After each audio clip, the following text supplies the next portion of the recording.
सच्चिदानंद सद्गुरु साईनाथ महाराज की जय। ओम साई राम। मित्रों, आज का ब्लॉग आप सभी हमारे साईं परिवार के लिए विशेष लाभकारी और कल्याणकारी है, क्योंकि आज के ब्लॉग में हम अपने साईं परिवार को यह बताना चाहते हैं कि साईं बाबा की जब आप पूजा करते हैं तो संकेत आपको कैसे प्राप्त होते हैं कि आपके जीवन में सब अच्छा हो रहा है।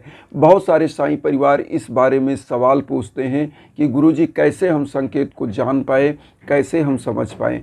और उसके बाद कुछ चीज़ें और कि गुरुवार को क्या किया जाए क्या ना किया जाए, क्योंकि गुरु का दिन होता है विशेष। और गुरुवार को कुछ चीज़ें ऐसी होती हैं अगर आप भूल बस भी कर देते हैं तो वह क्षमा नहीं होती है, क्योंकि गुरुवार के दिन कुछ चीज़ें ऐसी होती हैं जो हम सभी लोगों को नहीं करना चाहिए, क्योंकि गुरु का दिन होता है। और गुरु की जब हानि होती है तो लोग दिशा विहीन हो जाते हैं। गुरु का मतलब होता है अंधकार से प्रकाश की ओर ले जाने वाला। गुरु का मतलब होता है आपको ज्ञान देने वाला। तो जब आप गलत कार्य करते हो तो आप दिशाहीन हो जाते हो और आप बर्बादी की तरफ जाते हो। तो इसलिए क्या करना है क्या नहीं करना है ये भी बताएंगे। सबसे पहले आइए जानते हैं कि गुरु की पूजा करते हैं, सदगुरु की पूजा करते हैं, साईं बाबा की पूजा करते हैं तो हमको क्या संकेत प्राप्त होते हैं, कैसे प्राप्त होते हैं। देखिए, गुरु की पूजा साईं ने खुद कहा है श्रद्धा और सबूरी के साथ जो करते हैं उनको संकेत किस रूप में प्राप्त होते हैं। देखिए, जब आप प्रभु की पूजा करते हैं और आपको अति प्रसन्नता का जो है वातावरण बने आपके घर में, आपके मन में प्रसन्नता आती है, तो इसका मतलब होता है कि गुरु की कृपा आप पर विशेष बन रही है।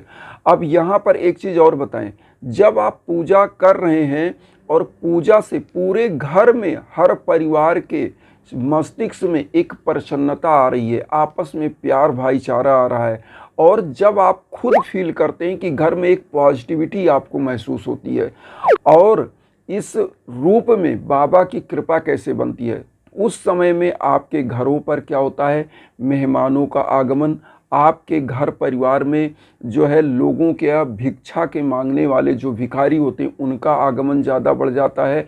आपके घर में पशु पक्षियों का भी आगमन बढ़ता है, क्योंकि यह जब गुरु की कृपा बनती है तो वह किसी न किसी रूप में आपको अपना दर्शन देते हैं। जैसे आपने एक कहानी पढ़ी होगी साईं सच्चरित्र में कि एक लोग थे जो बाबा को निमंत्रण दे करके गए, और वह थाली परोस के पूरा परिवार जब बैठ गया बाबा का इंतज़ार करते करते और काफ़ी लेट हो गया, वहाँ पर एक काला कुत्ता आया। उन लोगों ने उसको डंडा लेके दौड़ा दिया, लेकिन बाबा उस समय आए नहीं। अगले दिन वो लोग गए बाबा के पास जो है तो द्वारका माई में, तो बाबा से कहे कि बाबा आप आए नहीं और हम लोग भोजन निकाल के आपका इंतज़ार करते रहे। बाबा ने कहा आपने मुझे देखा नहीं, मैं तो आया था। तो वो बाबा किसी भी रूप में, मतलब आपके घर में किसी भी रूप में आ सकते हैं। तो कहने का मतलब जब आप सदगुरु की पूजा करते हैं तो अनुभूति होती है। बाबा खुद अपने 11 वचन में कहते हैं मुझे सदा जीवित ही जानो, अनुभव करो सत्य पहचानो। तो अनुभूति का विषय है। तो यहाँ पर यह संकेत आपको। अब एक चीज़ और बताएं, कुछ छोटी छोटी चीज़ें, जैसे वैज्ञानिक लोग तो ये बताएंगे कि इसमें क्या है, ऑक्सीजन का ये होता है, ऐसे होता है, लेकिन आस्था भी सबसे बड़ी चीज़ होती है। बहुत सारी ऐसी चीज़ें हैं जो वैज्ञानिक खोज ही नहीं पाए। हमारी प्रसन्नता का कोई मशीन बना है क्या कि उसको ऐसा कर दिया जाए तो हम प्रसन्न हो जाएंगे? लेकिन प्रसन्नता हमको कैसे आती है? जब हम अपने प्रभु के चरण में जाते हैं। इसी प्रकार से एक छोटा सा और उदाहरण बताएं, जब आपकी पूजा गुरु स्वीकार करते हैं तो आप जब दीप जलाते हो तो उसमें क्या बनता है, पंखुड़ी की तरह बन जाता है। जैसे हम स्क्रीन पर दिखा दे रहे हैं, मेरे दीप में कई बार ऐसा बनता है, मैं आपको यहाँ दिखा दे रहा हूँ। तो उसमें क्या होता है कि पंखुड़ी के रूप में आपको दिखाई पड़ेगा फूल बन रहा है, और वह फूल ही आपको महसूस होता है कि आपके आसपास ईश्वर हैं, आपकी पूजा को स्वीकार कर रहे हैं। इसी प्रकार से जब प्रभु की कृपा बनने लगती है, आपकी संकेत आपको प्राप्त होते हैं आपकी पूजा में, तो होता क्या है, आपके हर कार्य अपने आप स्वतः बनना शुरू हो जाते हैं। कैसे? जब उनका संकेत यही होता है कि आप बिना किसी उद्देश्य के पूजा कर रहे हैं प्रभु के श्री चरणों में, मतलब श्रद्धा और सबूरी के साथ। तो होता क्या है कि आपके मन में एक ऐसा भाव प्रकट होता है कि मेरा तो यह कार्य बन गया, मेरा तो यह कार्य, और वह कार्य वास्तव में बिना किसी आपके क्या कहते हैं, आप थोड़ा सा एफर्ट करते हो वह कार्य बन जाता है जो कभी बन नहीं रहा था। तो ये भी एक निशानी है, ये भी एक संकेत है प्रभु का। अब आइए जानते हैं कि हम लोग, देखिए अगर हम संकेत बताएंगे तो बहुत सारे ऐसे संकेत हैं जो आपको प्राप्त होते हैं, लेकिन ऐसे संकेत जो आपको आह्लादित करते हैं, प्रसन्न करते हैं, आपके घरों में पशु पक्षियों का प्रेम बढ़ जाता है, आपके घरों में जो मांगने वाले हैं वो भी आने लगते हैं, आपके घर में मेहमानों का आगमन बढ़ जाता है, तो ऐसे समयों में उनका तिरस्कार नहीं करना चाहिए। ये सोचना चाहिए कि आज मेरे पास है तो मेरे पास लोग आ रहे हैं। इसीलिए कहा जाता है कि साईं इतना दीजिए जामे कुटुंब समाए, हम भी भूखे ना रहें साधु न भूखा जाए। तो यह चीज़ें बाबा की संकेत हैं और यह प्राप्त होते हैं तो समझ लीजिए कि आपकी पूजा की स्वीकार्यता बढ़ गई है, गुरु की कृपा आप पर बन रही है। इसी प्रकार से आपको मैं अब बताना चाहूँगा कि गुरुवार को क्या करें क्या ना करें। देखिए, गुरुवार को चूँकि हमारी माताएं बहनें हमारे घर की लक्ष्मी मानी गई हैं, मनुस्मृति में डायरेक्ट लिखा गया है, जत्र नारी पूजनते रमनते तत्र देवता। जहाँ पर नारियों की पूजा होती है वहाँ पर देवताओं का निवास होता है। तो सबसे पहले गुरुवार के दिन हम अपनी माताओं बहनों का सम्मान करें। उस दिन कभी भी, वैसे तो कभी भी अपमान नहीं करना चाहिए, लेकिन गुरुवार का दिन विशेष होता है। अब यहाँ पर आता है कि माताओं बहनों को बाल नहीं धुलना चाहिए साबुन शैम्पू लगा करके, वैसे भी नहीं धुलना चाहिए, क्योंकि ऐसी मान्यता है जो हमारे केस होते हैं, माताओं बहनों के केस, वह जो सिर का भाग होता है वह माँ वैभव लक्ष्मी का भाग होता है। पुरुषों को, ब्रह्मांड को, इसको ब्राह्मण माना जाता है। तो इस भाग को कभी गुरुवार के दिन, चूँकि गुरु की हानि होती है, कभी भी सर्फ साबुन लगाकर, शैम्पू लगाकर नहीं धुलना चाहिए, क्योंकि प्राचीन काल में यह मान्यता थी कि जो साबुन शैम्पू सर्फ बनते थे इसमें वसा का जो है यूज होता था, जो जानवरों के फैट से बनता था। तो इसलिए इसको ऐसी मान्यता है कि इस दिन नहीं धुलना चाहिए, तब से यह मान्यताएं चली आ रही हैं। अब एक चीज़ और बताएं, घरों में जो पोछा लगता है नमक डालकर, गुरुवार के दिन नहीं होना चाहिए, क्योंकि ऐसी मान्यता है कि जब नमक डालकर आप पोछा लगाते हैं, वैसे डेली लगाना चाहिए लेकिन गुरुवार के दिन नहीं लगाना चाहिए, क्योंकि इससे आपके यहाँ गुरु की हानि होती है। अब तीसरा सबसे इम्पॉर्टेंट चीज़ आप जान लीजिए कि गुरुवार के दिन जो मांस का भक्षण करते हैं उनके घरों में कदापि, अगर वो मांसाहारी हैं तो कतई गुरुवार के दिन तो नहीं उनको खाना चाहिए, क्योंकि इससे क्या होता है कि गुरु की हानि होती है, और जब गुरु की हानि होती है तो आप दिशा विहीन हो जाते हैं, आपके कर्तव्य मार्ग से आप विमुख हो जाते हैं, आपके घर में धन लक्ष्मी की कभी बरकत नहीं होती है। तो यह चीज़ जान लें।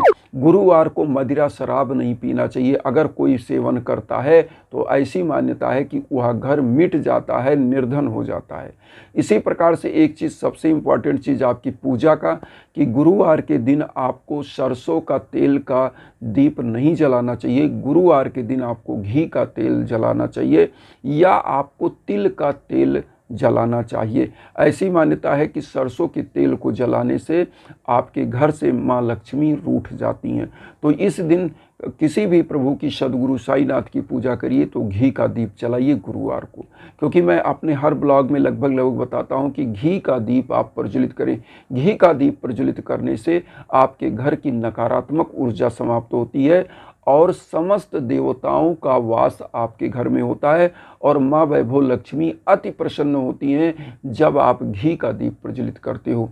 वैसे तो मान्यता है कि गाय का शुद्ध देसी घी होना चाहिए, लेकिन अब आदमी इस भौतिकतावादी युग में कहाँ गाय कौन इतना पाल रहा है कि वो खोजने जाएगा कि देसी घी, लेकिन घी का दीप होना चाहिए, चाहे मार्केट से ले लीजिए या किसी जो है गोपालक से आप ले सकते हैं। अब यहाँ पर एक चीज़ और कहेंगे कि गुरुवार के दिन सबसे पहला, किसी भी, अगर आपके घर कोई मेहमान आता है, कोई भिखारी आता है, कोई जीव जंतु आता है, तो लोग क्या करते हैं, कोई झाड़ू लिया उसी से कुत्ते जानवरों को मार दिया, कोई डंडे से मार दिया, यह गलत है। किसी का अपमान नहीं होना चाहिए, चाहे वह ब्राह्मण हो, भिखारी हो, कोई भी हो। अगर आपके घर आता है, यथाशक्ति आप दे सकते हैं तो दीजिए। अगर नहीं दे सकते हैं तो भी प्यार से आप बोलें। किसी का अपमान करने का हमारा आपका अधिकार नहीं है, क्योंकि प्रभु ने अगर हमको कुछ दिया है तो वह हमारा भी कर्तव्य है कि हम भी दशांश दान करें। लेकिन यहाँ एक अंश नहीं दान करना आदमी चाहता है, और इसीलिए इस कलयुग में आदमी परेशान है। इसीलिए कहा गया है कि नाव में बाढ़े पानी, घर में बाढ़े दाम, दोनों हाथ उलीचिए यह सयानु काम। मतलब जिस प्रकार से नाव में अगर कील के बराबर छेद होता है और जो नाविक होता है अगर जो है नाव से पानी नहीं उलझता है तो नाव में पानी भर जाता है और यात्री सहित डूब के मर जाता है। इसी प्रकार से अगर घर में धन लक्ष्मी का आगमन हो रहा है, 4 पैसे आ रहे हैं, तो उसका दान भी होना चाहिए।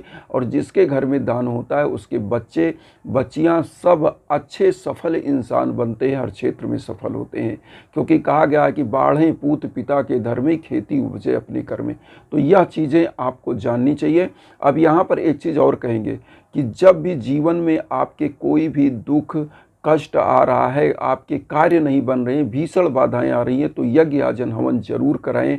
आपके नाम आपके गोत्र से संकल्प होकर जब होता है तो निश्चित रूप से आपका कल्याण होता है, आपके कार्य बनने लगते हैं और प्रभु की कृपा आपके परिवार पर बनती है। इसीलिए हम इंस्टाग्राम का लिंक देते हैं, आप वहां संपर्क करें और उस पर हम आपको बात कर सकते हैं, बता सकते हैं, जो भी हमारे लायक हम हेल्प कर सकते हैं। इसी भावना के साथ एक चीज़ कहेंगे कि वसुधैव कुटुंबकम की जो भावना हम लेकर चल रहे हैं उसमें आप सभी लोग अपना आशीर्वाद चैनल को सब्सक्राइब करके दीजिए और उन साईं परिवार तक वीडियो को जरूर शेयर करिए जो किन्हीं कारणों से कष्ट में, दुख में। इसी भावना के साथ ओम साई राम।